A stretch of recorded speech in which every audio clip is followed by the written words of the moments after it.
السلام علیکم دوستو، آج کی کہانی کا نام ہے صدقے کی اہمیت۔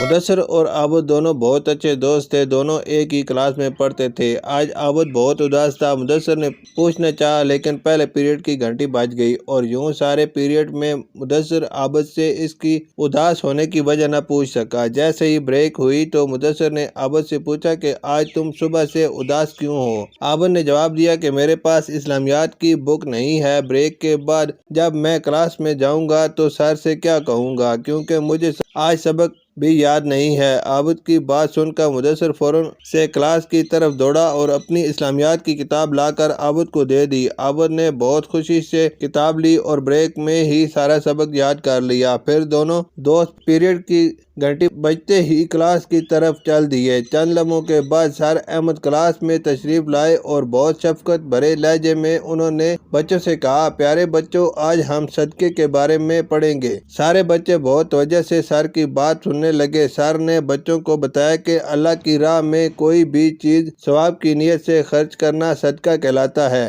مزید وضاحت کرتے ہوئے بولے کہ اللہ کی راہ میں صدقہ کریں گے تو اس سے نہ صرف ہمارے گناہ معاف ہوں گے بلکہ ہماری بہت سی بیماریاں بھی ختم ہو جائیں گی اور ہمیں بہت سا ثواب ملے گا۔ سر کی باتیں نہ صرف کلاس کے بچے غور سے سن رہے تھے بلکہ ان کے تجسس میں مزید اضافہ ہو رہا تھا۔ اسی تجسس بھرے لہجے میں عرفان نے سر سے پوچھا کہ ہم کیسے صدقہ کر سکتے ہیں؟ سر نے جواب دیا کہ ہم صدقہ کسی بھی ضرورت مند کی ضرورت پوری کر سکتے ہیں۔ ہم کسی بھی جاندار کو کھانا کھلا سکتے ہیں، جانور ہوں یا انسان۔ ان کی بھوک پیاس کو ختم کرنے کے لیے ان کی مدد کر سکتے ہیں۔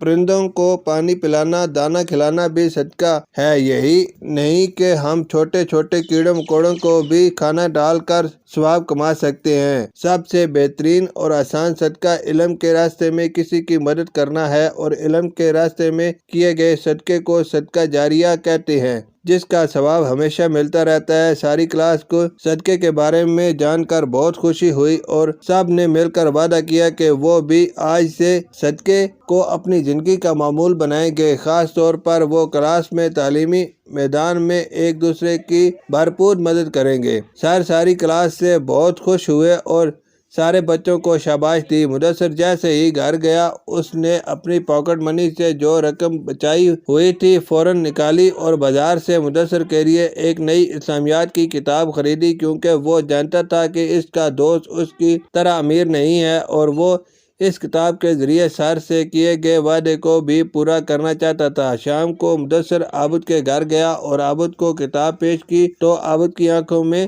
آنسو آ گئے۔ اس نے خوشی سے مدثر کو گلے لگایا۔ پیارے بچوں، ہمیں بھی عابد اور مدثر کی طرح اپنے دوستوں کے ساتھ مل جل کر رہنا چاہیے اور مدثر کی طرح صدقے کو اپنے زندگی کا معمول بنانا چاہیے کیونکہ صدقے سے اللہ اور اس کا رسول حضرت محمد صلی اللہ علیہ وسلم خوش ہوں گے اور ہم دنیا اور آخرت میں سرخرو ہوں گے۔ اللہ ہم سب کو صدقے جیسی عظیم نیکی کی توفیق دے، آمین۔ شکریہ۔